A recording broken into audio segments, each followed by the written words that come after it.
For an example, we have in this country a government-controlled press. I expect everybody knows that. There's a reason for the Federal Communications Commission, and it's not to assign frequencies. It's to control what is given over the frequencies. For an example, we have a thing called the Fairness Doctrine. Now, the Fairness Doctrine is no fairness doctrine. The purpose is to keep the other side off. Why?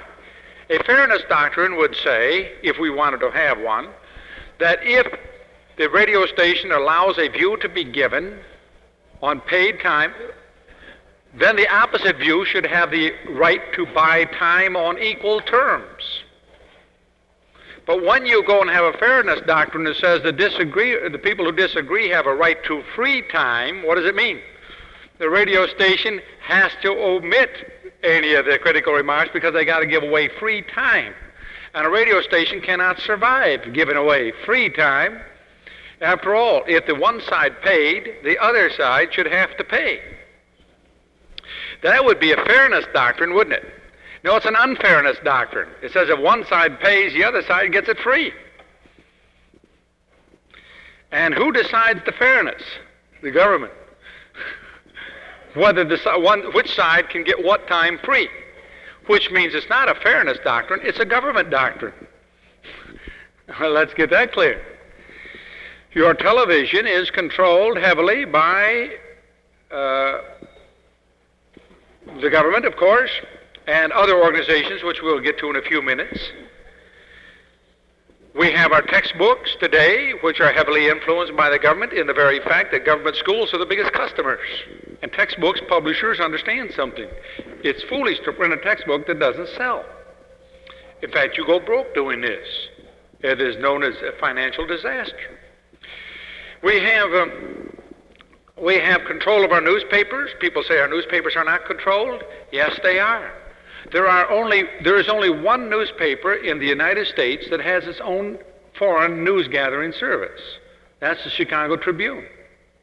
Outside of that, the rest of the newspapers get their foreign news and their Washington news, that is the non-local news, from wire services, AP and UPI. There were 90 wire services 70 years ago in this country. Today there are 2. If the information over the wire services is controlled, you control 10,000 newspapers at one time by controlling 2 people. Isn't that a beautiful little catch, isn't it, huh? I mean, a local newspaper can't afford to have reporters in every capital of the world. They can't make money on a thing like that. They buy a teletype. They go tick, tick, tick, tick, tick, tick, tick, and there's their news. Our foreign correspondent has reported today from Bangkok. There's no foreign correspondent, the AP reporter. Here's a friend of mine, Tom Hollingsworth, telling me he was in Vientiane over there in Thailand, or where was it, Laos, a few years ago, and here's Time magazine comes out telling about the revolution and the tanks and the warfare in the city and the communist attack in the city. Well, he was there, and he's telling me, you know, they talk about the tank battle. There wasn't a tank in Laos, either communist or government. They had one armored personnel carrier. They talk about the mortar firing. There were only 2 mortars in Laos.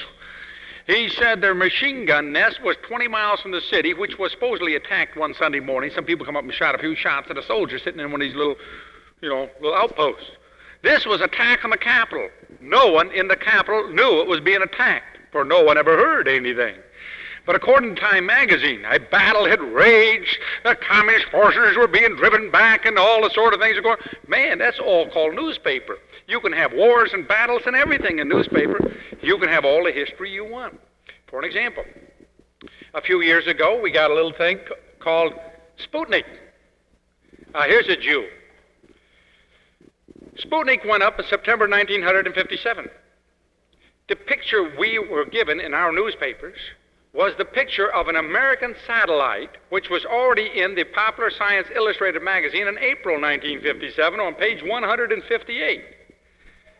We got the same picture in our newspapers as the Russian satellite. Now, if that was a picture of the Russian satellite, we sent them the satellite. Or 2, maybe instead of sending them the satellite, we put it up and said it was Russian. Or 3, the Russians put up something else and sent us a picture out of a magazine rather than show us a picture of what they put up. But any case you want, the newspapers knew the picture was phony. Why? That picture had been used even in Parade magazine, showing the construction. In fact, it was on the front page of Parade magazine months before as the American satellite. Now, in addition to this, what happened when the Sputnik went up in 1957? Von Braun, our leading spacenik here in this country, said that we were ready 18 months before. That means at the beginning of 1956 to put up our satellite. However, he claimed over television that he was prevented from doing so by the White House. Why? The Sputnik was unimportant. What was important? Any of you remember 1957? When the Sputnik went up, what did we get in every newspaper? The need for federal aid to education to catch up with the Russians. The Sputnik was a federal aid to education bill. That was the Sputnik. Why did we want Russia to put it up? Who put up the Sputnik was unimportant. The federal aid to education and control over the minds of the youth is what's important. Why? You want to prove this? Go back and look at the newspapers. One column on the Russian Sputnik and the rest of the front page on education. And every day hammered until they got the federal aid to education bill, which had been opposed and opposed and opposed in Congress for decades, hadn't it? As the liberals and left wing had tried to put it through. Now, the next thing, we got a while later a spacewalk, the Russian spacewalk. Now, that was an interesting picture. We got pictures of the Russian spacewalk, and we got two sets of pictures. We got a 16 millimeter movie film from Russia, and we got a TV film, a TV program that was supposed to be from live television taken in space. Interesting. The television program shows the capsule opening up and the Russian coming out walking in space. The picture is taken from space. Who's in space taking the lone astronaut's picture coming out of the capsule? You might ask that question. Second, in the TV he has a oval lens. In the movie he has a square lens. Next thing, the light is all the way across the curved lens. In space with no atmosphere, there's no diffusion of light. The sunlight would come in as a single dot, and the rest would be black. You have only white and black, shadow or light. You have no intermediate shading in space, in a vacuum, with no diffusion of light. You have all the intermediate shading of his suit, only under atmosphere.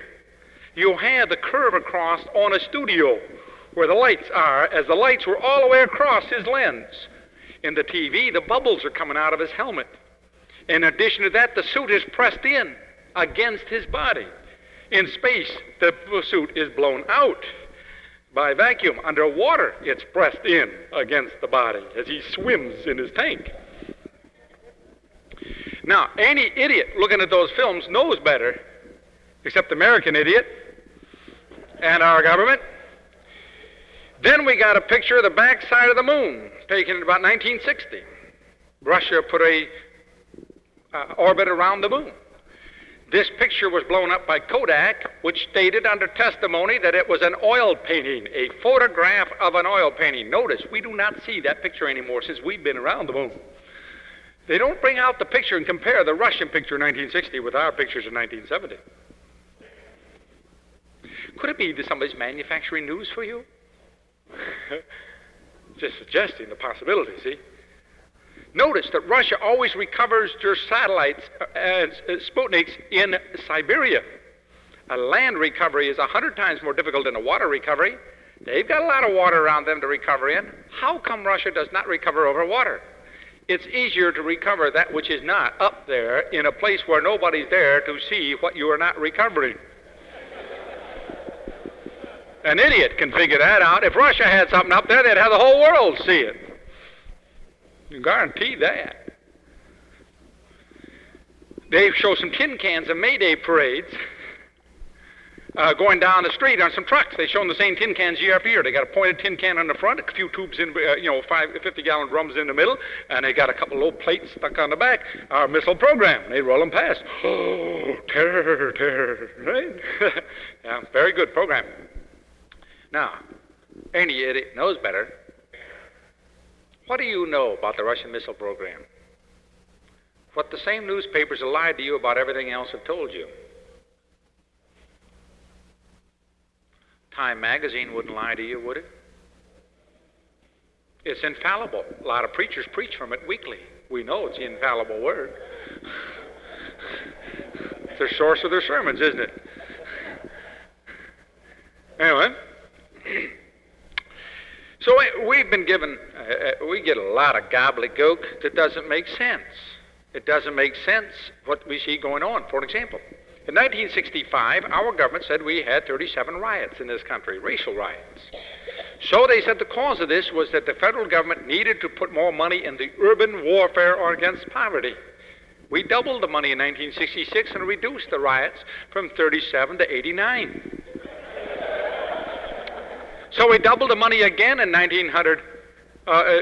was 66. 67, we doubled the money again and reduced it from 89 to 138. This is the government's own official riot count. That isn't my riot count, it's their riot count. So we needed to spend more money. In 1968, we were spending at the rate of $35 billion. That's with the total urban development, poverty program, Head Start program, welfare program, ADC Mother program, and all the other programs were pouring in against the urban war. That's enough to give every Negro family in the United States, urban and rural, north, south, east, and west, every Negro family, $8,000 every year tax-free. They weren't getting it. Somebody's making a bundle off of race riots. It's called big business. Anyway, as spending at $8,000 per Negro family in the United States, we were able to reduce the riots so that by May 30th, we only had, we had 189 riots. Now, we didn't reduce the riots. Then we find in May 1968, out comes the Kerner report telling us about riots. This big fat report never mentions the word communism or communist, though almost every one of the leaders avowed that they're Marxist. They never mentioned the word communist. They said the cause was we weren't spending enough money in the urban war. Now, ask yourself a question. People riot, then we give them money. They riot, and we give them money. What would you do if you had any smarts? You riot to get money. When you pay people to riot, they riot. An idiot would figure it out. It takes Kerner to be dumb enough, or American people dumb enough to believe Kerner, doesn't it? What is a report for? Now we go down to Jackson and the university down there with the student trouble. What was the cause of all of the student problem? Why, it was the administration and the police department. Didn't they cause the riot? Sure. The college administration and the police department caused the riot. They went out and got poor innocent rioters and attacked them. Now, did you ever see the police department going out and finding people just to attack? Well, now find out, where can we attack? Let's beat up somebody. Let's go out and beat up somebody. That's what a policeman says, doesn't he? Or is the rioters talking about going out and getting themselves pigs? Why do they call them a pig? You see, the policeman is protecting the institutions that are and are impeding progress. To destroy the policeman and law and order is to be progressive. They are protecting the establishment, the status quo, aren't they? Being a good progressive, we got to kill the pigs. Follows from evolution. It's a logical course. Anyway, I want to talk about something else here. I didn't talk about this morning, and that's civil rights. No man in the world has a civil right today. No man in the world has ever had a civil right, and no man in the world ever shall have a civil right. I guarantee you that. Why? It's impossible to have a civil right. Rights cannot come from government. Civil right means a government-granted right. If the government grants you a right, it's not a right, it's a privilege.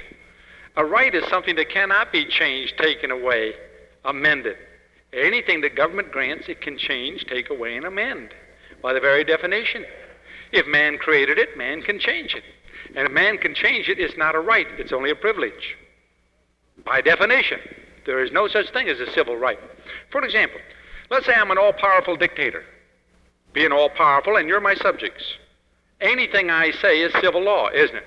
Any pronouncement I would make if I'm all-powerful becomes law instantly. And it is civil law, seeing I am the civil authority. I become the civil government, don't I? Can I give you the right, say, to worship as you please? No. Let us say in my society, in our society, that I have made no religious pronouncements whatsoever.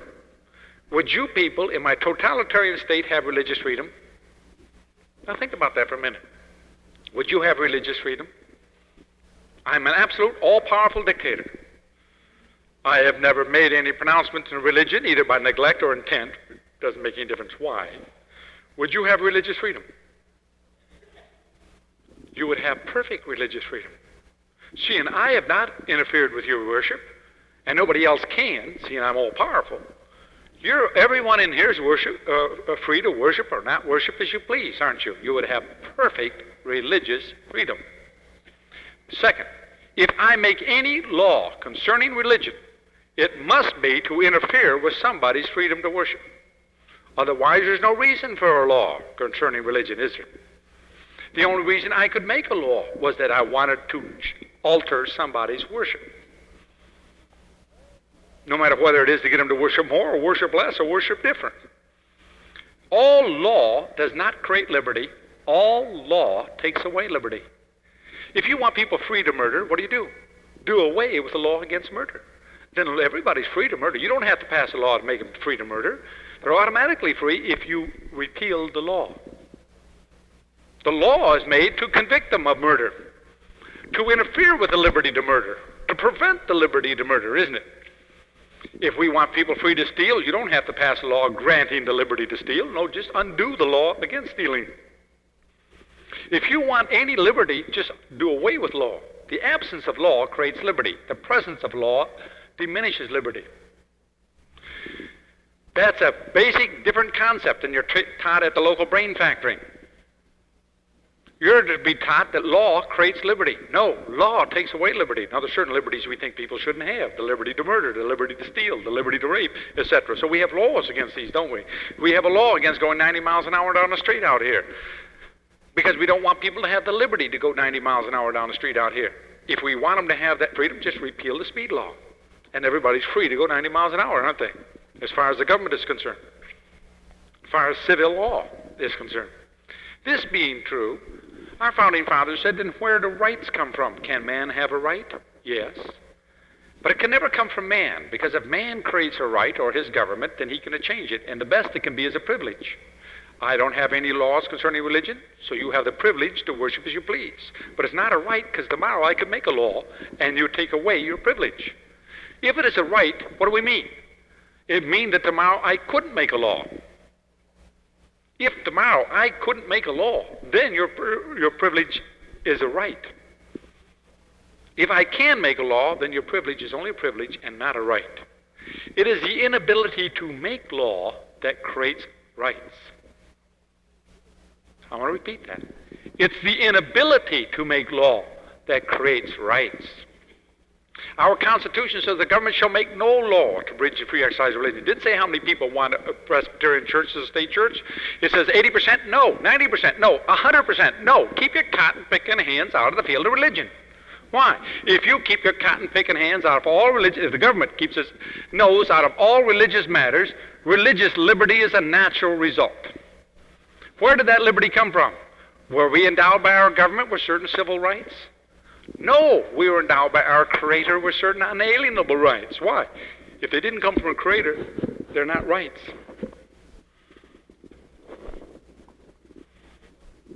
Anything man creates is not a right. He can't create a right. No government or no man's institution can possibly create a right. It's only the recognition of a Creator as having created the right. Unalienable right, natural law, whatever you want, but not man law. Civil law cannot create a right.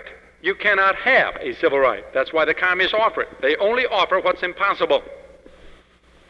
Everything they offer and every slogan used by the left itself is a contradiction of terms. There is no statement that they ever make that itself is logically consistent. Human rights above property rights. Hogwash. There is no human right without property right. And you can go right down the pattern and never miss. I'm smelling smoke, and I hope it's not my amplifier. Pardon? Nobody's smoking in here, are they? I hope it's the incinerator, not my amplifier. Anyway, my point is this. What is a republic? And I'm going to define it for you. A republic is a government that protects life, liberty, and property from all who would endanger it, either domestic or foreign, either by intent or neglect. It doesn't take it, it doesn't redistribute it, it's one that protects life, liberty, and property. Why? The idea was each man had a right, when born, to defend his life.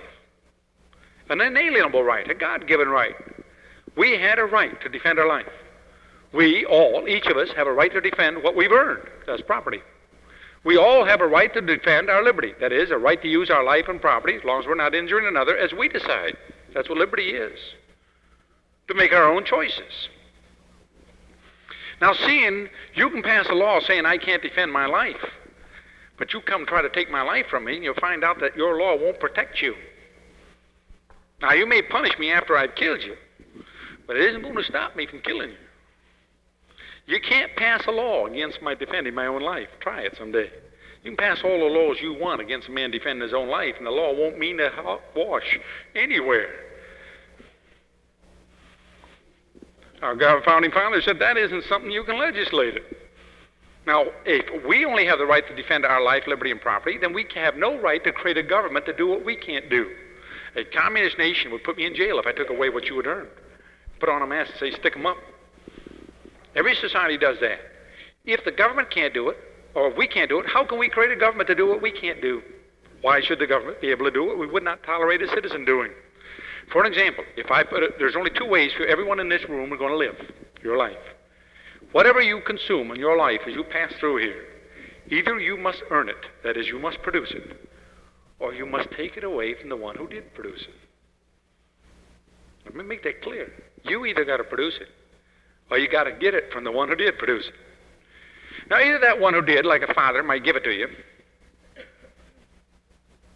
or you've got to take it away from the one who earned it. There are two ways to take it away from the one who earned it. One, put on a mask and say, stick 'em up. Give me what you just earned. Every society would put me in jail for that. Every society. There's another way. I vote for this man who promises to threaten you with imprisonment and take it away from you by force and turn it over to me in a welfare check, and now I'm called a Democrat instead of a thief. I've taken what you have earned by force or the threat of force, and now called a humanitarian and a Democrat, a good citizen. I voted. That's why we keep having to have the Steelers vote. Why? Taxpayers don't vote for crooks. Welfare recipients vote for crooks. That's why we must increase the number of people getting money from the government, either in Social Security, unemployment compensation, or a government subsidy, or a acreage allotment, or a parity price, or a welfare or ADC payment, or some other thing. And the millions, of course, who are direct employees and school teachers and everything, which got to go down and vote for the crooks in order to steal the money away from the victims. Why did our founding fathers only let white males vote? They say they were racist. No, they weren't. It was a simple principle. They weren't thinking of race, because at the time, Negroes couldn't own property. Women couldn't own property, and they only taxed property. Therefore, they had no power to tax Negroes or to tax women. The tax was on white males who owned property. Now, people didn't. Seeing a person who... their idea was this: how can you injure a man if you can't tax him? Well, government can't. Who does government want to injure? Taxpayers. What if only taxpayers can vote? They won't vote for crooks. How do you keep crooks out of government? Let only taxpayers vote. Then no crooks can get elected. How do you get crooks in government? Why, simple. Let people that the crooks are stealing for vote, and don't let and reduce the number of people who are taxpayers vote. How do you do that? You register welfare workers. Notice, when they're going out to register votes, they're not trying to register taxpayers, but tax receivers. Sure. Because you paid off and bought their vote, you got to make sure they deliver. One of their problems with welfare recipients, too many of them don't vote. And after all, when you buy them, you want them to deliver, don't you? Our founding fathers had this idea: no taxation without representation, and no representation without taxation. Idea. Government can't hurt you unless they can tax you. If they tax you and you can vote, you have a way to get back at them. But if you let non-taxpayers vote, you're going to find the crooks can maintain themselves, and in fact must maintain themselves by stealing more. Why? They must pay off the crooks who voted for them. By the way, this was all written by Plato 3,000 years ago. I didn't invent that. In fact, the Greeks had a name for democracy. It was called tyranny, for they recognized first this thing in a country called Tyre. And they saw the guy look just like LBJ who was running the show, and they said, he's a tyrant. The name tyrant means leader of a democracy. I'm going to define the word tyrant. The leader of a democracy. Tyranny means democracy. That is, in the name of the people, we can do what we wish. A republic says, no, the law says you can't do it. The sheriff rides up and says, you can't hang the guy. And they say, we just had a vote, he lost. We don't care about your vote. His right of trial by jury, and what kind of vote in the jury? Unanimous. One person can save him, can't he? No democracy. By the way, in the Constitution of the United States, you will not find the word democracy, nor will you in the Declaration of Independence. Our founding fathers prepared our government to try to prevent the worst form, and I'm going to recite this right out of the definition of the United States Army Manuals, 1928, and this has always been the definition of democracy until it was changed in the 30s. I'm going to give you the official definition of our government of the word democracy till it was changed by the New Deal. Quote, the worst form of government possible, always leading to autocracy, tyranny, and slavery, end quote. Why? Democracy is the name in which you can commit every sort of bestial act. And if you're robbing from the producers and giving to the non-producers, you can maintain your political position. The idea of a republic was no matter what number of people you have, the answer is no. You have only the power to defend life, liberty, and property, not to go and steal it from one and give it to another. For that is thievery. Any society that will steal from one and give to another will end up with a total totalitarian police state. Every society that's ever adopted that has ended up a totalitarian police state. That the idea that the majority make right, that right is now up and morals are up now for a vote. I want to tell you something. Right is right no matter how many people are doing it. Morality is morality regardless of how immoral majority of people are. A man does not become a murderer when he kills somebody. That's what the liberal says. God says you killed somebody because you were a murderer. Man does not become a thief when he steals. He steals because he is a thief. And it's a whole opposite view of man, isn't it? Our founding fathers said any man given power will abuse it. The way to keep from having abuse of power is to limit the power. If the government does not have the power to steal from one and give to another, it cannot abuse the power. A republic defends life, liberty, and property, and a tyranny takes it. When a government can do what we would not let a citizen do, it is criminal. You say, then how can a government take a life? Capital punishment. The idea was this. I have unalienable rights to my life, liberty, and property. No one can take them away from me. The government is to defend them. Now, if you go 90 miles an hour down the street out here, the government can fine you. Why? Take away your property. Because it can show you voluntarily gave up your right to your property when you decided to endanger others' life, liberty, and property. Notice the government has to prove that in a just society. If I'm at Indianapolis and driving 160 miles an hour, they can't give me a ticket. Why? They can't prove that I'm endangering other people's life, liberty, and property. If I buy the road out here and protect people from my driving, put up barricades, put out police, I can drive as fast as I want, can't I? As they do at a racetrack.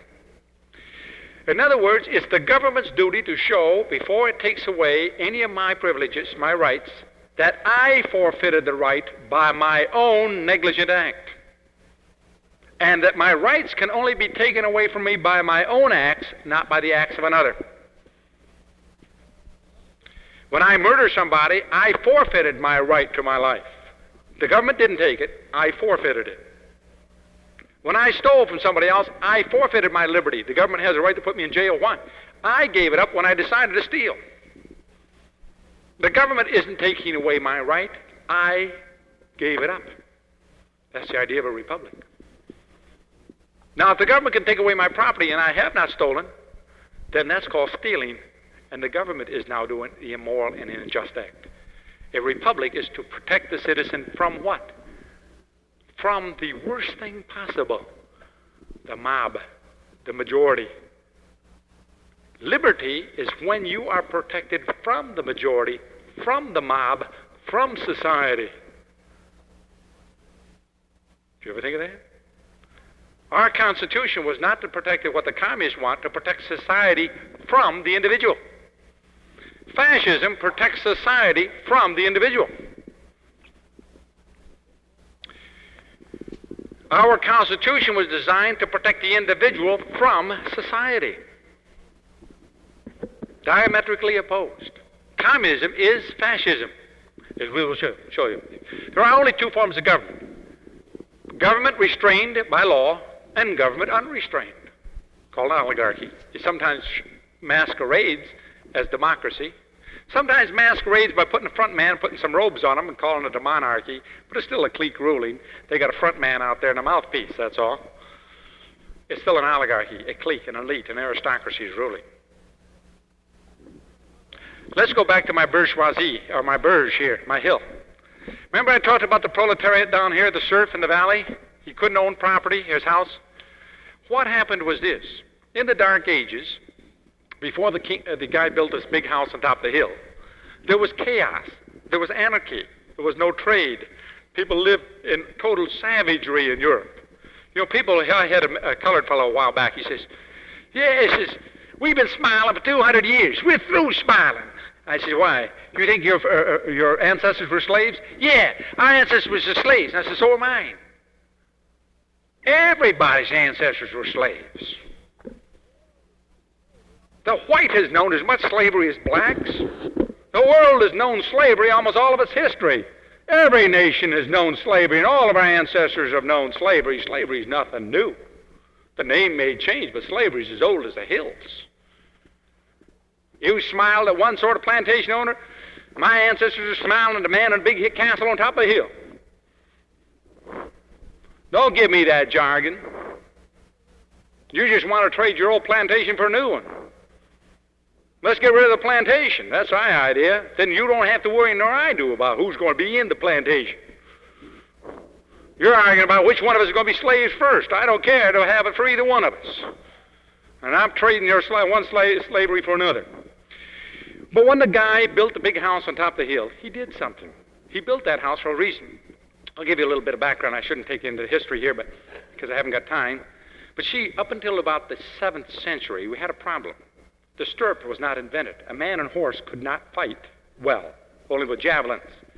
With the stirrup coming from China, a man could stand on horse and fight. Because to really wield the sword, you got to be able to stand in the saddle. The second thing that happened was they invented a thing called mail chain in the 8th century. When a man had this expensive chain suit on, he was invincible against a man who didn't. The chain was very expensive. Later we had armor plate. And what happened was a man who had this suit could now take on 5,000 men and win, as the knights did. 23 knights stood on the Mediterranean one time with 50,000 Saracens attacking, stood in their saddles and fought for 2 straight days and rode out losing one night, killing over 10,000 Saracens. They were invulnerable. They were tanks of their day when everybody else had slingshots against tanks. And what happened, the suit was so expensive that if the neighboring valley man had a suit, he stole all your crops in your valley. So what did your valley have to do? You had to get together and pool your resources and buy one of these expensive suits, and you put it on your best man, didn't you? Trouble is, when the man got the suit on, you had no way to get at him either.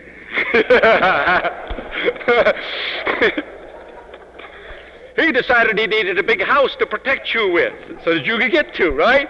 He needed to have a big castle, and he became your judge. Why? He had the suit. Nobody could get at him. And he could enforce the punishment, couldn't he? Now, this guy liked the big house, and he liked the big tin suit. Now, you were safe as long as you had a man in a big tin suit. He gave you Social Security, didn't he? There was a little problem came. When you got the guy in the tin suit, law and order returned, didn't it? With law and order, some greedy people got an idea that we can now trade with each other and make some money. And we can do it in safety because of the guy on the big top of the hill. He protects us.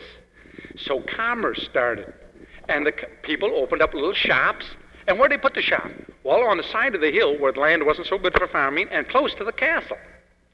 And we had the town, that's what it was called, a town, started developing as people opened shops and the tradesmen and the manufacturers started building a town, their homes and their businesses, and around it. The hillside is called bourgeoisie, the hillsiders. That's what the word means, hillsiders. That is, the middle class, the commercial, manufacturing, and artifacts class versus the aristocracy, the ruler in the big house, and the serf, the peasant on the farm, okay? Now we had our three economic classes. What happened after a while? A little problem. Some chink invented gunpowder. And the guy in the tin suit wasn't safe anymore. But he liked the big house on top of the hill. He had a problem.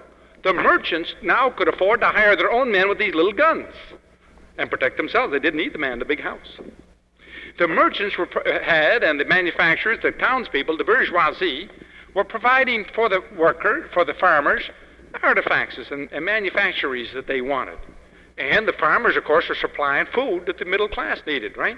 There was a natural economic relationship. But the trouble is, there was no place in the system for the guy in the big house. Obviously, who's going to become the leader of such a society? The hillsiders. They got gunpowder, they got the economy, and they're going to become the boss. They're going to become the natural leaders of such a society. What's going to happen to the landed man here? He's going to lose his control over his serfs. What does he do? He constantly works amongst the serfs with his agents to tell them that the middle class are their enemies and that they must revolt against the middle class. And the aristocracy continually leads the proletarian against the bourgeoisie, not the wealthy, not the aristocracy, the middle class, the bourgeoisie, which is the enemy, supposedly, of the proletariat. Why? It's the enemy of the aristocracy. It's the aristocracy's competition. The St. Bartholomew's massacre, what were they wiping out? Was that a religious massacre? No, it wasn't. Wiping out the middle class. The Huguenots were the middle class. And who was leading it? The French Revolution. The man financing it was the Duke Orleans, the wealthiest man in France, the cousin to the king. He was putting up the dough. The leaders and the Jacobins were all members of the elite, the aristocracy. They were members of the blue blood. If we can go and look down through every single revolution we want, and we'll find the blue blood. Marx belonged to the League of Just, all blue blood, aristocracy, and big industrialists. Engels' father was an industrialist and a very wealthy man. We can go down today and take a look at what's his name? Her name, Bernadine. No, not Bernadine Devlin. This one with the trucking company. Doran, yeah, Doran Trucking. We can go down and take a look at practically every one of our revolutionary leaders, and we'll find them wealthy. We'll find David Rockefeller's daughter up in Toronto leading the revolutionaries against the establishment.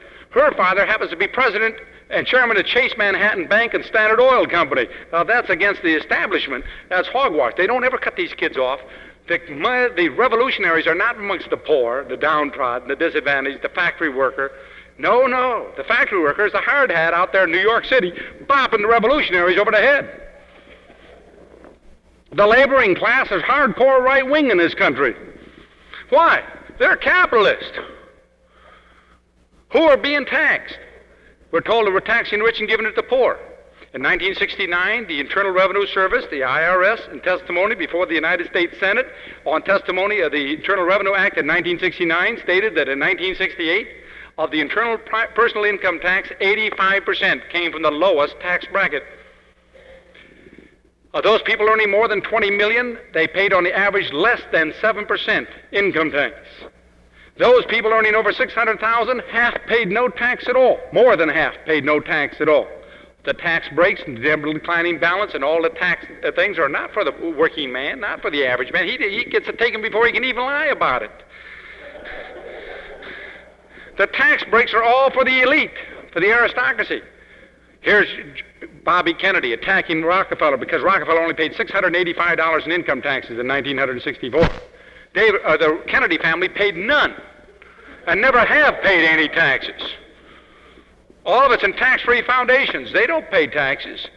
The num-num pays the taxes. They're robbing to get rich and giving to the poor. Oh, no, they're robbing the working man and the small businessman to promote and establish the elite, which owns the Federal Reserve, for example, and collects from us 15,000 millions of dollars in interest payments on a debt they created with phony war and phony welfare programs, transferring our taxes to their private coffers, under uplifting the downtrodden. You ever notice how many of our liberal uplifters are so rich, and they keep getting richer while they work more and more for the downtrodden? The poor Roosevelts, the bankrupt Kennedys. How poor Johnson got uplifting the downtrodden. His wife inherited $16,000. They pyramided it into $25 million while he was a public servant of no more than $25,000 a year. Hey, that's doing real good. And all these millionaires out leading the kids against the rich. Ding-a-ling. I mean, you got to really go to school to get dumb enough not to catch on to that one. You see, a person who doesn't go to school would catch on. Look how dumb you got to be to believe this one. If you went up to a 5-year-old kid and you said, "Little boy, you've been a bad boy." Sure, every little boy's been a bad boy. He's looking at a lollipop. Well, seeing you've been a bad boy, you shouldn't have a lollipop. Yeah, mister? You better give me your lollipop until you're good. And when you're good, well, I'll give you a lollipop. You're trying to steal my lollipop, mister. He'd catch on, wouldn't he? But look at a college student who says, "You people do wrong with your wealth. We're going to take your wealth away from you until you're all perfect and nobody would lie, cheat, or steal, and we'd all share and share alike. Then we'll give your wealth back to you." Well, people are never going to be perfect because they're all sinners. The nice thing about it, they're never going to give it back. They never intend to give it back. They never have to give it back on that argument anyway. You got to go to college to get dumb enough to say, "Yeah, we better turn our lollipop over to you, mister." Nobody can get that dumb on his own. You have to go to dumbness school. The thing is this. You will find all so-called proletarian revolutions being led by the aristocracy against the bourgeoisie using the cannon fodder of the serf. The Negro welfare recipient is going to be used as the major cannon fodder. And he isn't going to get anything. Nothing. Because they get nothing. The proletariat in every nation the communists have ever taken over are infinitely worse off than they were before. Infinitely worse off. It's as phony as a $1 bill.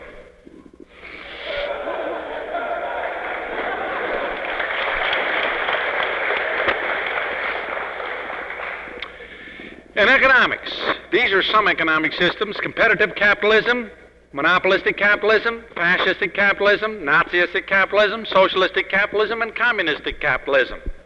Notice they're all capitalistic. What is capital? Capital is the means of production. Anything that has value either can be consumed by human beings or produces things human beings want to consume. Notice, if it doesn't produce anything humans want, and it isn't something humans want, humans won't pay for it, and it has no economic value. There are two kinds of goods, economic goods: consumption goods and capital goods. Those things which we use up and those things that produce things we use up. Factory, plant, equipment, inventories, and so forth, raw materials, those are called capital goods.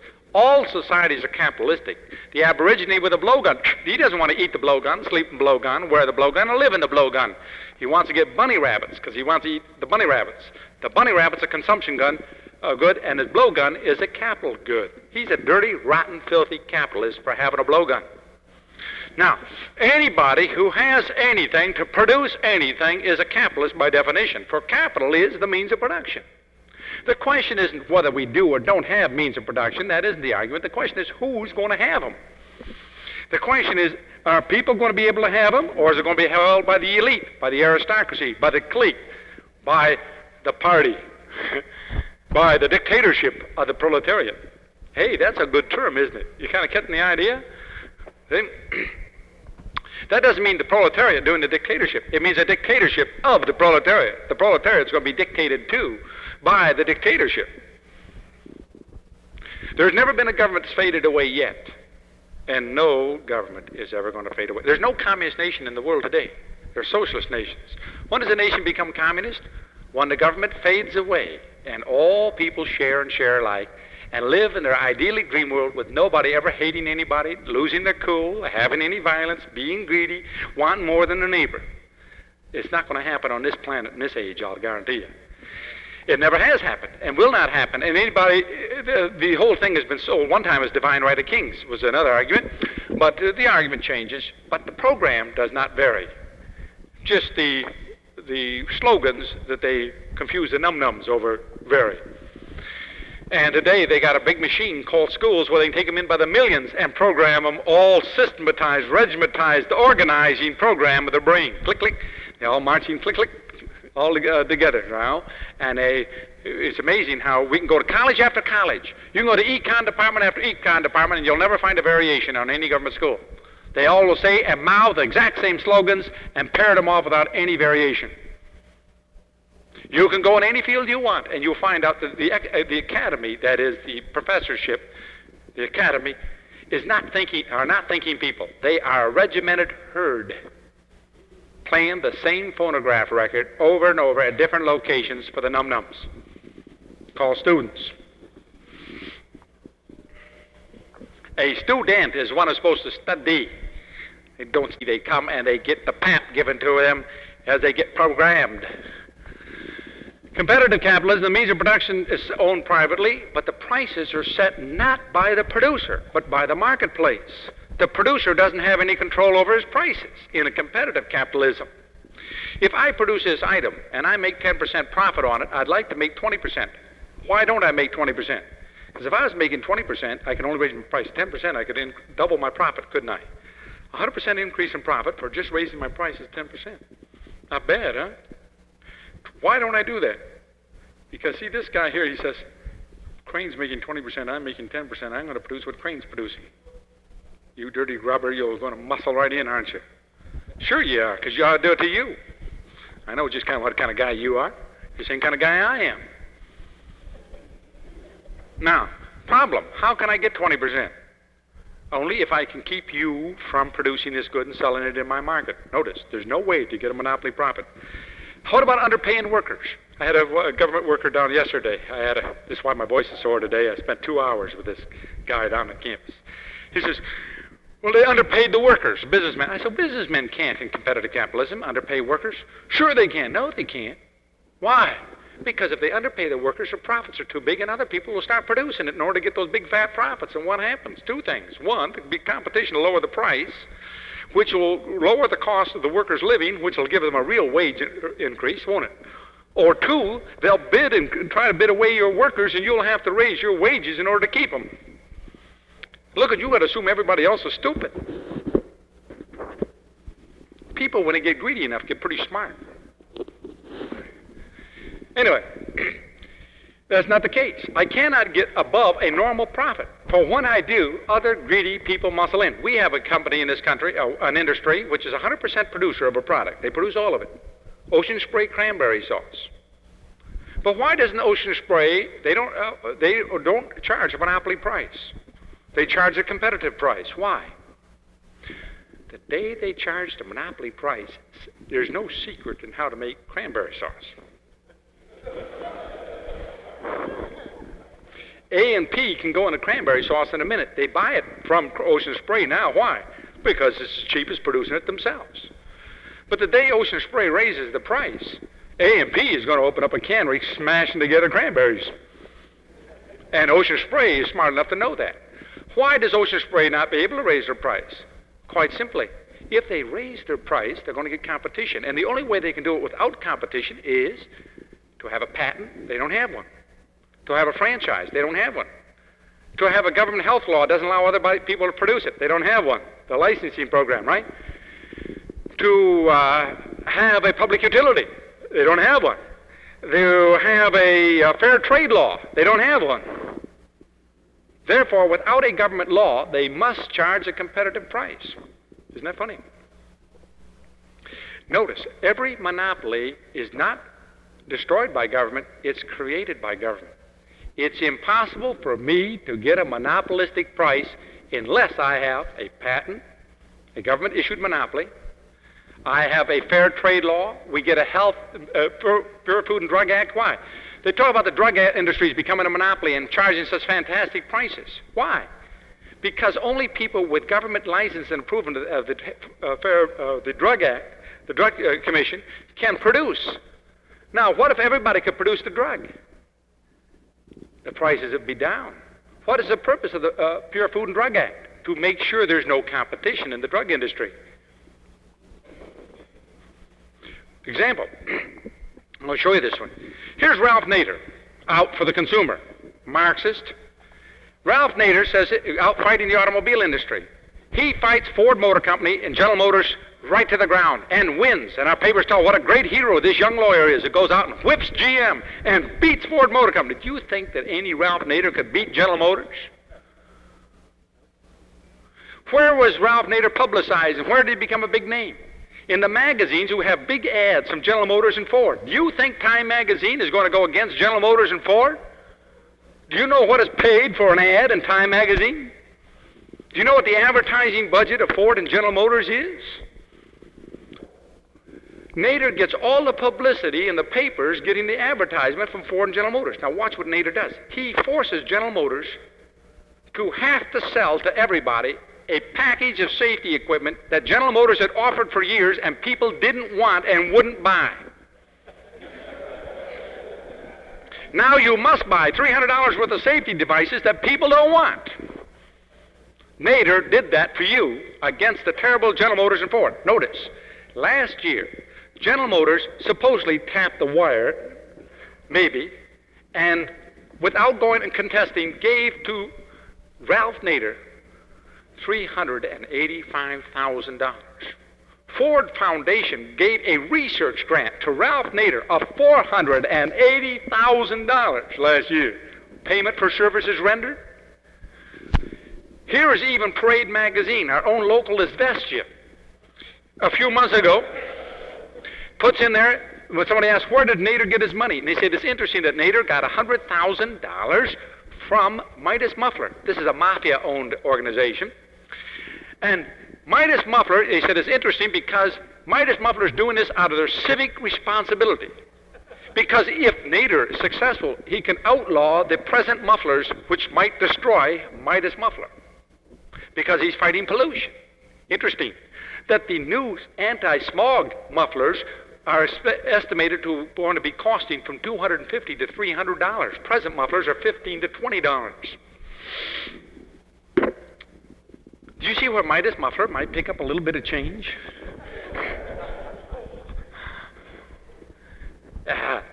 Now, they're going to come up with a super one. What is a super monopoly? A Consumers Bureau, headed by Nader, who's going to decide who can sell and who can't sell everything. Do you know what advantages that is in the market? That means that he can create monopolies at his whim and beck and call. Do you know how many good payoffs you can get on that one? $480,000 is nothing. So drop in a bucket to what you can earn with that one. I can say who can produce and not produce. Total monopoly. You're not fighting monopoly, you're creating it. We learn these myths at myth school. Watch. Standard Oil became a monopolist by what? Dumping oil against the local competitor and wiping them out, didn't he? By underselling oil. Isn't that what you learned at mythology school? Now, let's use our own head. I know we're not supposed to think because college keeps us from doing it. But let's take a look. If I dump oil on you, you're a local competitor, and I come in and dump oil, let's say it costs us both 20 cents a gallon, and I dump it for 10 cents in order to wipe you out. What do? Well, you go to the beach while I take a shellacking on every gallon, right? Now I jump it back to 30 cents a gallon to make myself a big fat profit. And what do? You come back and sell it 25 cents a gallon and clean up. Now notice, you do all the selling at the profit, and I do all the selling at a loss. Do I wipe you out by that method? Oh, no. I wipe myself out in such a tactic. Dumping never makes profit to the dumper. And you never destroy a competitor by dumping. You destroy yourself. He just takes a vacation and waits until you've had enough. Because he's not taking any losses, he's not selling. When you raise the price, he picks the profit. When you lower the price, he lets you have the losses. And you don't make it up by selling in volume. The more losses you make, the more you lose, according to the way I figure it, see. Anyway, what do? You get the guy who lives across the lake named Teddy Roosevelt, who rides up San Juan Hill. They shoot a president in Niagara Falls, and he comes in with conservation. That's old-fashioned ecology. And he says, we must preserve oil for future generations, so we will license who can produce oil and who can't. That's how you make monopoly. Those who get licenses are monopolists, and those who don't are out of business. That's called ecology. We have the same game going on in Alaska up there. The independent oil companies trying to put a pipeline across Alaska to get their oil out, while Standard Oil has built their ships going out, breaking through the ice all the way with their big super tanker that can go to the North Pole and back. And what happens? The ecology boys, the students, are marching at Alaska State, and they've gotten a ban against any oil pipeline across Alaska. That means the competitors can't get their oil out of their leaseholds that they've leased on the North Slope. Isn't that interesting? Sure. You didn't train these num-nums for nothing. You turn them loose. Oh, by the way, the classic up in Alaska, and I got this thing here, is I've got a photostatic copy of the clearance, that is the financial clearance of the Alaskan state senator representative on oil. That is her chief consultant. And I got his clearance papers. His financial clearance says, finances, refuse to answer. Debt, none. Offices, Rockefeller Center. Background, not stated. He happened to be Mobil Oil, that's Saucony Vacuum, Standard Oil of New York's chief representative for 20 years in negotiations in the Middle East. And he happens to have worked for Standard Oil for all of his entire life as a #1 consultant and advisor and chief negotiator. He is the independent elected by the state legislature to represent them in their dealings with Standard Oil. Gosh, oh God, these guys are clever. You got to say one thing, they're smart. Now, here we have, monopoly is what? The prices are set by the producer. That's the only difference, isn't it? The producer sets the prices. How do you set the prices? Well, people say, well, patents. Patents are needed in order to invent things. Oh, no, things get invented without patents. What do patents do? They keep them from being produced. Companies don't buy patents to produce things. More often, they buy them to keep them from being produced. That is, products that make their present product obsolete. Why? How else could you produce the present product and stop progress except by a patent? That keeps anybody from producing something that'll wipe your product out. If somebody comes out with a better product, you buy the patent to stop production. How else can you get a monopoly price? Well, anyway, my point is, all monopolies must be created by government. No monopoly is possible without it. Without a government giving a special privilege or a license or a code or some law, a franchise, I will have competition, and I cannot get more than a normal profit. Second, though I could get reasonably well-to-do in a competitive society, I can never become super rich, for that requires more than normal profits. To get more than normal profits means I must be able to restrict competition. I cannot do it by any normal economic means of my own. It must be done by political means. All monopolies are created by political means. This is why the establishment keeps running these schools, training num-nums to go out and march for more monopoly. Point. Fascism. In Italy, we had the Italian fascists who believed that no means of production should be owned by the state, but all of it must be controlled by the state. Why? So we all work together, so we make Italy prosperous and make Italy strong. That is, the community, society is more important than the individual. Society must be protected from the individualists who wouldn't do what is good for society. And of course, you need a leader, and I, Benito, volunteer. Somebody's going to direct the show. In Nazi Germany, you'll have some of the means of production owned by the government, some owned privately, but what's produced and prices, wages, and the quantities will be determined by the state. By the way, most of the Nazi leaders were communists. Their greatest recruiting in the Nazi party without the Communist Party. Why? The communists saw, very simple, the Nazis were doing what they were trying to do and were more successful. All of these people came from the very same background. International socialism. Hitler found out. He made a wing of it when they split in 1922 called the National Socialist.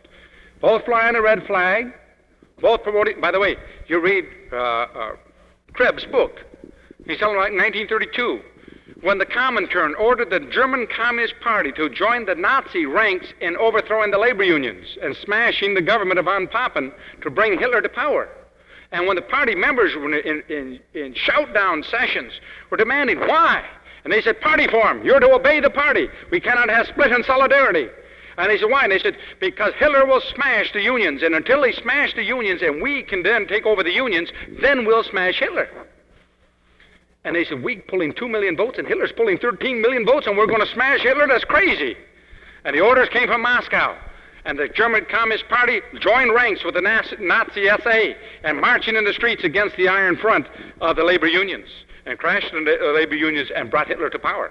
Hitler was brought to power by the joining of the Communist Party and the National Socialist Party in 1932 and again in 1933 in the final drive. We can even go even further if we want to. Hitler was financed by the bank in Germany, which is half owned by Rockefellers. Which is an interesting little thing, isn't it? I have some interesting pictures here. Just to show you a few little pictures. These come from unimpeachable sources. Unimpeachable sources. If I can find the picture. Wait a minute. I think they may be down below here. Some gasserooers. I gotta get my picture here. You won't believe me without a picture. They say a picture's worth 10,000 words. That's because most people can't read. I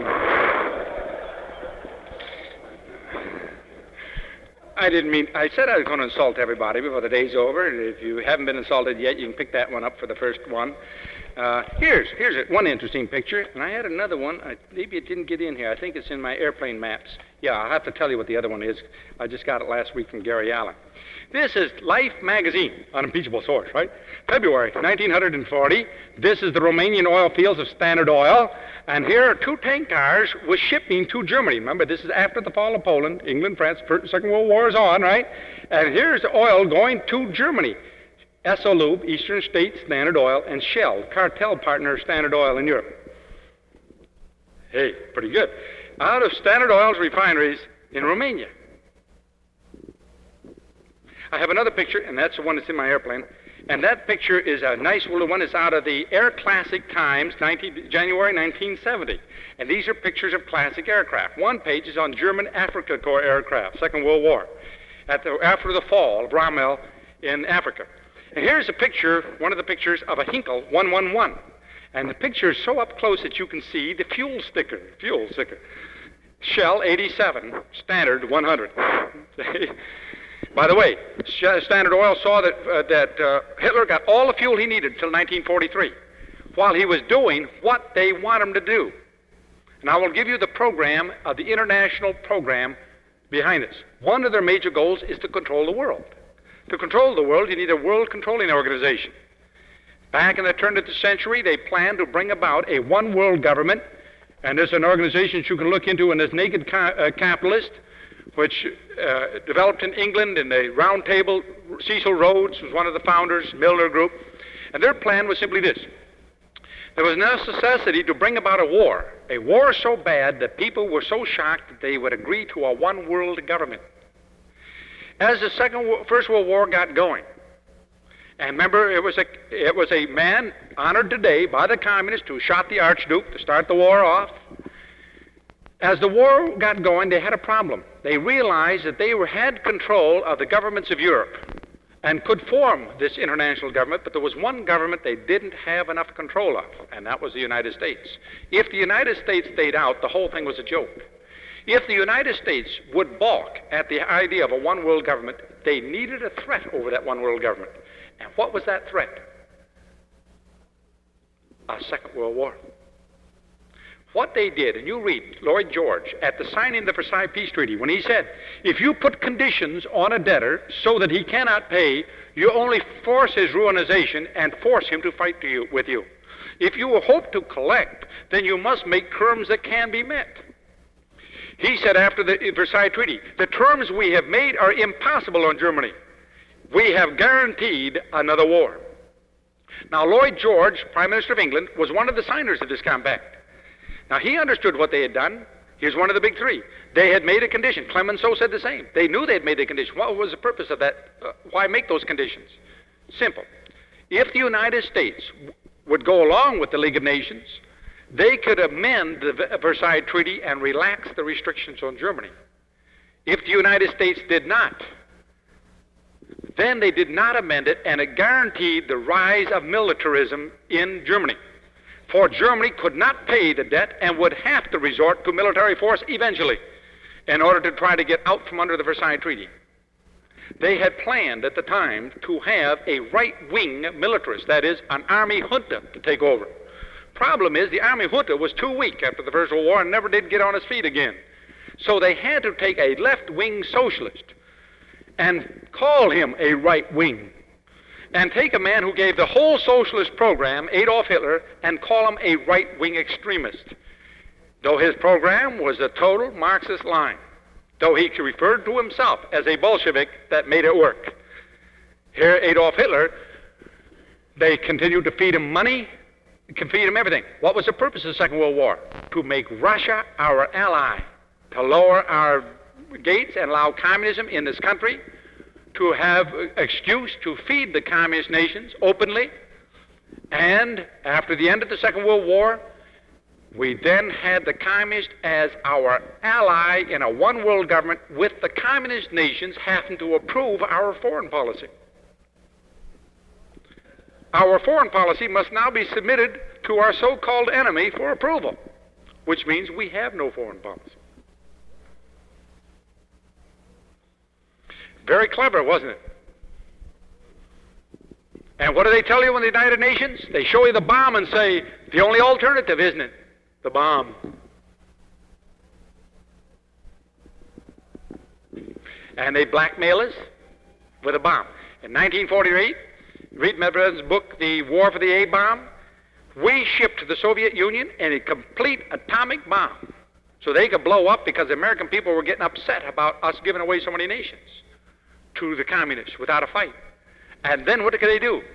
We can't resist anymore. The bomb. He was only head of the Atomic Energy Security Commission, the Internal Security of the Atomic Energy Commission. He knew what he was talking about. He was a chief man of the Security Division. So we had a nice little program. Here we have the British Fabian Socialism. They are the Fabians, named after Quintus Fabius Maximus, the man who pulled a little deal off with, by the way, shows you that they study their classics, don't they? And what is their motto? We'll take over by patient gradualism, by democracy. We will vote Marxism into power by seizing the plant, seizing the work, and bringing about the socialist state by gradual democratic means. Clement Attlee, trained from his youth in Fabian Society schools. Harold Wilson, trained from his youth in Fabian Society schools. Under Harold Wilson are the 40 members of the British cabinet. All 40 were Fabians. And in the whole Fabian Society history in England, only one man is ever from the working class. And that's Bevan, head of the labor unions. The rest are all from the blue bloods, the social elite.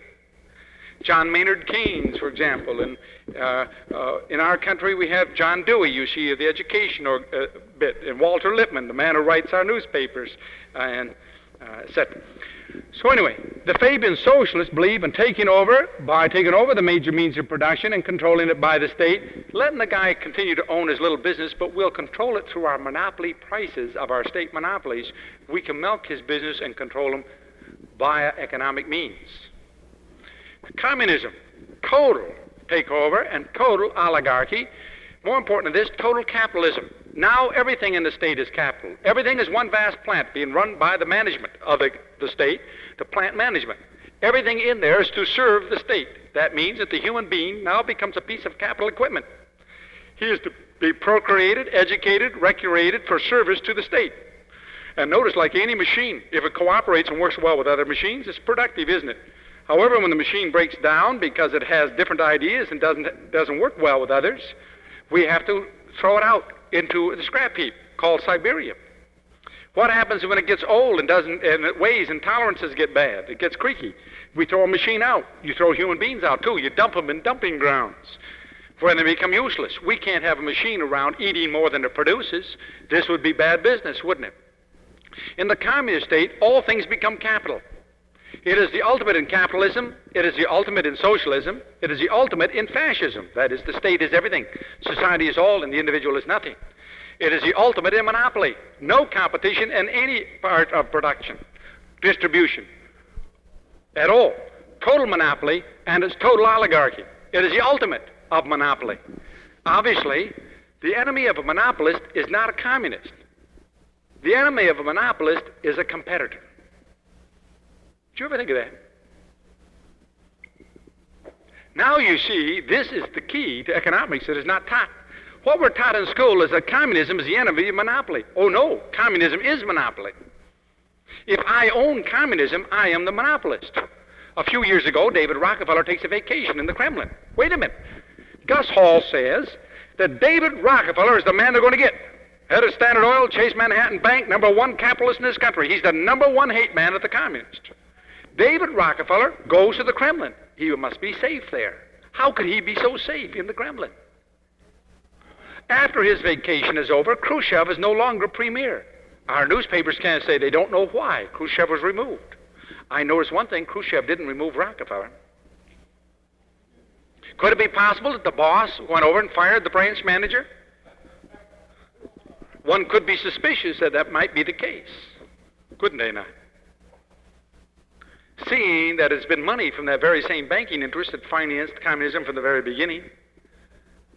Seeing that Averell Harriman or the Harriman family were the only people endowed by or indemnified by the communist government of Russia for the seizing of property. Their railroads they owned in Western Russia were paid for by the communists. They paid the Harrimans. And who do we send over there as our ambassador to Moscow? Averell Harriman. Sure, he knows the boys. They're old friends. It's the old clubhouse. What is the enemy of the communist regime in Russia? The people in Russia. What is the enemy of the government in the United States, in the elite, in the aristocracy in this country? The people in this country. If I'm looking for dictatorial power, my enemy is my own people. Not Russia. Russia's not the enemy of the United States. That's why we never attack them. We never fight them. That's why we keep financing them, giving them wheat, giving them deals, trading with them, and in every way supporting them. Because they are our friends. They are our government's ally. Every time our government wants to do something, they give us the excuse. Now, you see a little picture. We have a group of people we might call insiders who finance this Politburo, controlling the communist parties of the world, including the Communist Party of the United States, is controlled by the Politburo, which I am suggesting is controlled by a group of people for the time being we just call insiders. The people who are pulling string pullers, whatever name. Some people like to call this the overworld. We have the underworld, the overworld. They want to control the world and just steal everything. You see, that's what a one world government does with total sovereignty. When it has total power, it just steals everything. You can't have a bigger stealing job than that. That's the ultimate. Isn't that the ultimate game if you're playing chess? Do you know what the real reward these people are looking for? The thrill of seeing, can we pull off anything this big? Just think of the thrill of pulling off something big enough to steal the world. That alone, the money isn't what they're looking for. It's the can we pull off anything this big? Do you know why most of the num-nums don't understand what's going on? They can't believe there's anybody who could pull off anything that big. And you know why they can pull it off? Because the num-nums don't believe it can be pulled off. The day the num-nums figure out that it can be pulled off, then they won't be able to pull it off. The thing that they got to control is the education to make sure the num-nums don't figure it out. That's why they laugh at the concept of conspiracy. Why? If you ever took conspiracy seriously, conspiracy disappears. Conspiracy cannot operate when the victims know about it. Conspiracy operates only when the victims don't know about it. The day victims know about it, conspiracy's gone. Fraud, you can't be, nobody can come up and defraud you if you suspect that they're defrauding you. You know they're defrauding you, they can't defraud you. How do you got to be defrauded? You got to believe the guy's telling you the truth. Don't you? If you suspect he's lying. What's the purpose of a con man? A con man has to get your confidence, doesn't he? That's what we mean by con man. A confidence man. He wins your confidence that he is a leader and doing good for you with his Federal Reserve, taking away your gold and taking away your money. And he's doing good for you by controlling the economy and your job. That he's doing good for you by taking away your property so you won't do any evil. That he is doing good for you by controlling the foreign policy and directing the wars. That all of these things are good for you, and as long as you have confidence in them, they're going to be able to get away with it. What do you have to do? Thomas Jefferson, when somebody attacked him, when they said he was saying things about people in government, he should only speak well of people in government. And he said, this is the very foundation of despotism. We must bind down our rulers with the chains of a constitution.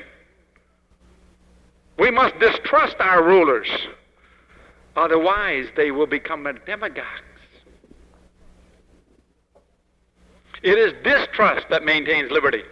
For an example, in the insurance business, they talk about friendly and unfriendly fires. Do you know what the difference is?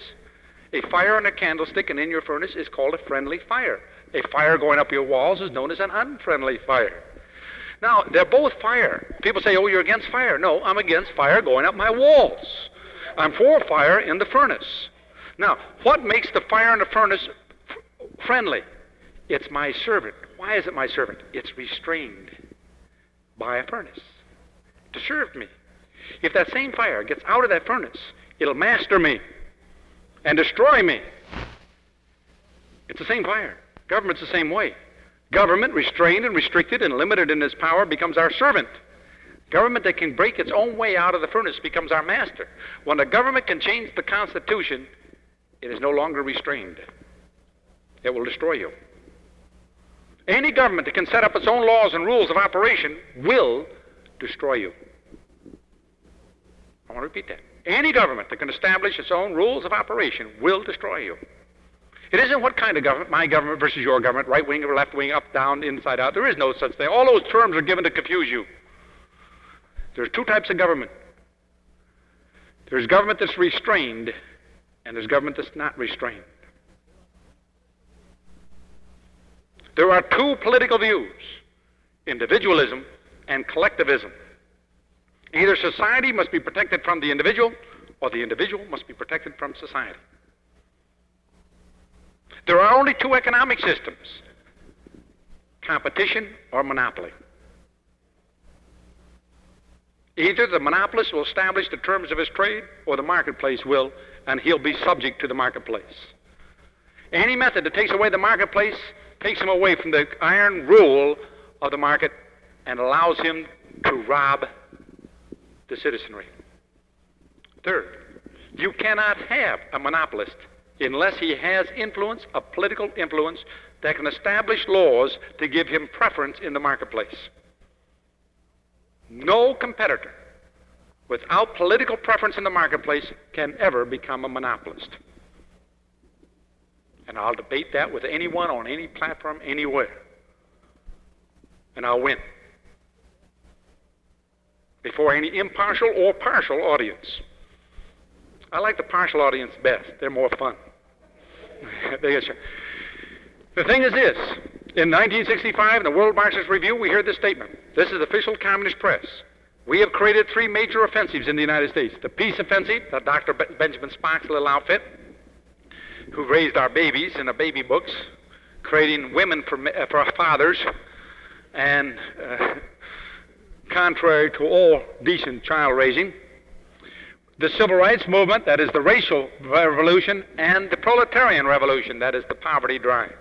What they said, World Marxist Review, 1965, October, though this civil rights movement is now the major drive in the United States, this is 6 years ago, it cannot be the final drive, for we must have economic determinism. The final drive must be in the name of the proletariat, mustn't it?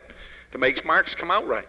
Therefore, we must shift the emphasis from the civil rights, that is race, To economics, poverty. The final drive must be an economic drive. Now let's take a look and see what we mean by that. Memphis, Tennessee. Bang, bang. Martin Luther King dies, the head of the civil rights drive. Immediately on radio and television, we have the 3-day Roman funeral, where everybody in hushed terms tell us the legislation we now must pass. The same as we passed the whole series of legislation in 1964 because of the hushed terms of the death of President Kennedy. We passed another series of legislation with the death of Robert Kennedy. The communists keep shooting their own, and we get legislation. It is now called law by bullet. The Civil Rights Act of '64 had been defeated twice in Congress, but once John Kennedy was shot, it was passed as a memorial by the very men who opposed it because they didn't dare not vote for it because of the late president. In 1968, Civil Rights Act was passed as a memorial to Martin Luther King by the very men who had already defeated that very same bill. It was now passed by a bullet in Memphis. But more interesting is this, that the March on Washington, which before were called civil rights marches, wasn't called a civil rights march. It was called a poor people's march, economic determinism. From then on, they might have Negro marches, but they were ADC mothers, welfare mothers. They were economic, no longer racial. De-emphasize the race, and now the economic drive and the heat in the streets in the name of the poor. Right? Right according to script. Now, they tell us ahead of time what they're going to do. By the way, I was given the same lecture with the same charge before Martin Luther King's death. In fact, on the very day of his death, I was given this lecture in Detroit, Michigan, at the Stouffer's restaurant out at Northland Center, and I had just made this statement. I said, Martin Luther King, because of that, must be shot. And somebody walked in the room and said, he just did it.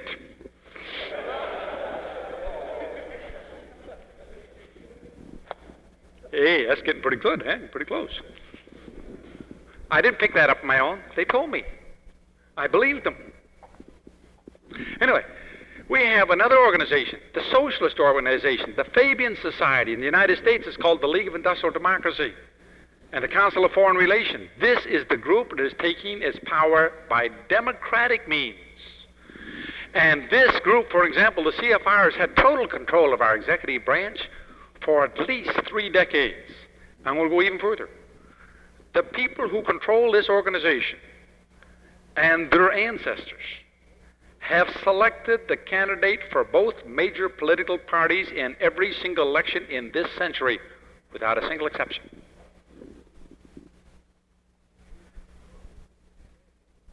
We have been sold people for all sorts of bill of goods, but there has not been one candidate in this century that was not selected for the party by the executive committee of that organization. Again, without exception. Now, Goldwater was selected for a purpose, to get the conservatives to have a terrible defeat, to destroy the conservative morale. But they selected him. They did not want a liberal. They wanted a conservative, or so-called conservative, at least one people believe is conservative, to take a sound defeat. It was essential to their program. And they rigged Goldwater's nomination. Notice, nobody attacked Goldwater until he was nominated. The liberal press laid off of him. He was hands off until nominated. Why? They wanted to assure his nomination. It was very important that the right wing suffer a bad defeat at the polls. Then they turn loose every dirty trick in the book. My point is this.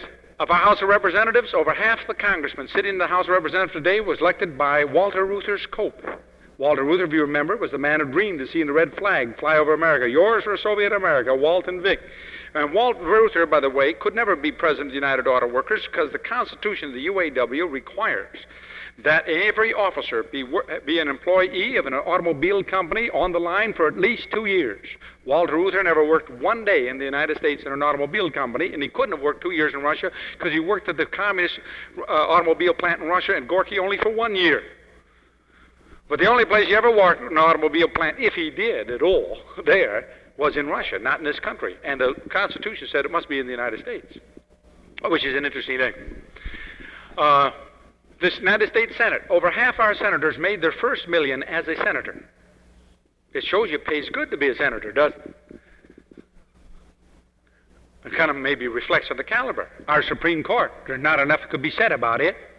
We had a person like Abe Fortas, who was approved for and was a Associate Justice of the Supreme Court and endorsed by our Senate and approved. Here was a man who admitted before the Senate that he was not only a member but a sponsor of communist fronts cited by the United States Senate as subversive. And they approved him to defend the Constitution, so help him God. We have Loverboy Douglas, whose decisions are, in all cases of morality, reflect his own conduct. We have a man like lifetime KKK member, and the KKK is part of the conspiracy. Though most KKK members don't know that. Like most conspiracy, you want to have most of the people in there not know what they're doing. That's the essential thing for conspiracy. Lifetime member of the KKK, Justice Black, who has the most left-wing voting record of anybody on the bench. Isn't that interesting? Anyway, we have court decisions destroying the Constitution and giving the government the power to make decisions in any area that it wishes to without restraint. We have a Congress that is passing and endorsing, or endorsing by its lack of action, the robbery of the American people today of 43% of their income. Now, that, I mean total taxation, state, local, county, federal. Today, 43% out of every dollar you earn goes to government. People will say, no, it's 37, and others say, well, 25 and 35. What they're doing is on gross national product. I am taking this as my figure. Personal income before taxes divided into the net national product, which is a proper measurement of the share of people's income going to government. On net national, excuse me, no, that was another thing, a statistic. Correction, you can take this out of the tape. Personal income before income taxes divided into the total revenues of government. That's the figure I want. Mine gives us 43%. When they take 100%, they're taking from each according to his ability, and they're all going to have to be on welfare because you will have nothing left.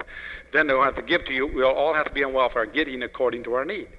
All you have to do is keep raising the taxes far enough, and you've got it. You don't need to do anything else. Point is this. It has been estimated that far greater than 90%, and this is, of course, an estimate, of all of the rules and regulations established by government that we are compelled to live under, which are called laws, are made by agencies, by bureaus and bureaucrats never elected by anybody, called regulations. That only a very small percentage of the law directing our country and economy were ever voted or passed by any Congress of Representatives. Bureaucrats spend money. Today, our president was elected, Nixon. What did he say he was going to do? He said Humphrey would have welfare for everybody and try to make a minimum family income.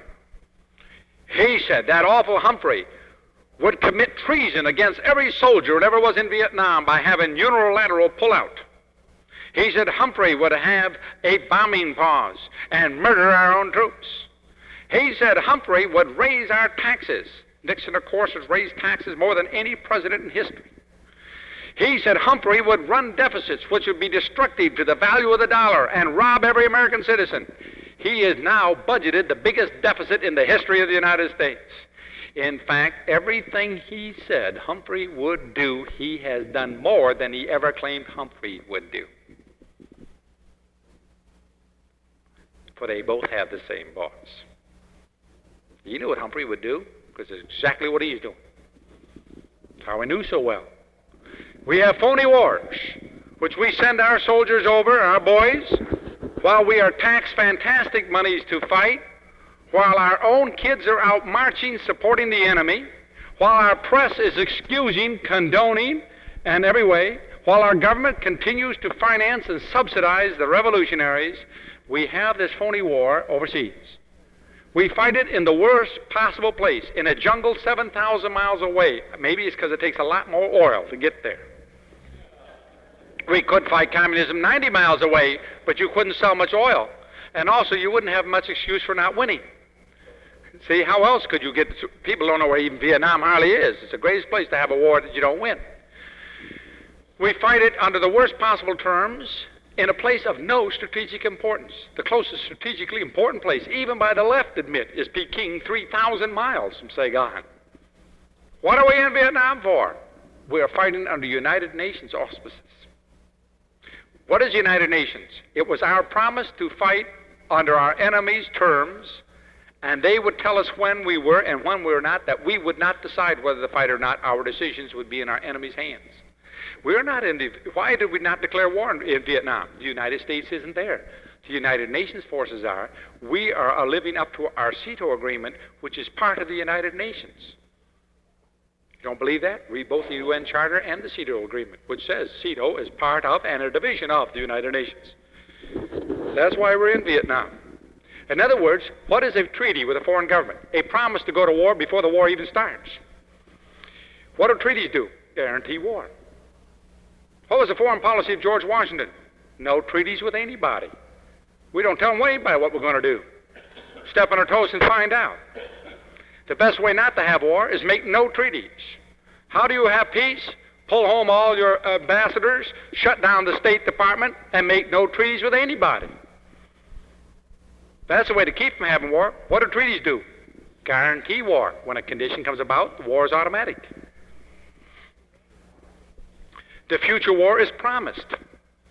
Every treaty is written for the promise of future war. He said, make no treaties with anybody. Trade with everybody, treaties with none. That's simple. They come over here and step on you, slug them. If they don't step on you, what they do in their country is their business. Keep your cotton-picking hands out of it. That's the way you keep you out of trouble. You know, our liberal foreign policy, trying to maintain peace, has got us into more war, more deaths, more budget, more tanks, and continuous drafts, taking our boys in conscription in the land of the free and the home of the brave, while their parents sit there and support that and say, as they see the communist flag go down their own streets, what's happened to us? We have been morally corrupted. As General Lee said, the supreme act of the military is to destroy the enemy's willingness to resist. You don't destroy your enemy, just destroy their willingness to resist, and you've already conquered them. It's not smart to go to battle, destroy them ahead of time. Any nation that permits the enemy flag in its streets has already surrendered in their heart. People ask, when are they going to take over? I'm going to answer that question for you quite candidly. They have. The sooner you wake up to that, the sooner you're going to be able to fight. We're not here on a delay in action. I'm not fighting a defensive act. I'm not trying to delay for time. Hogwash, that's a waste of time. There's no hold barred. When you're at war with somebody, you're at war. And that means I'm in one position, they're in another, and I'm not trying to find common ground. I'm not trying to come to terms. I'm in no way at all trying to find a place of negotiated settlement. And this is a thing a Christian should find out, too. We're not trying to find common grounds with the people I disagree with. I want them in their camp, and I want to identify them. And I want to be in my camp, and I want to be identified.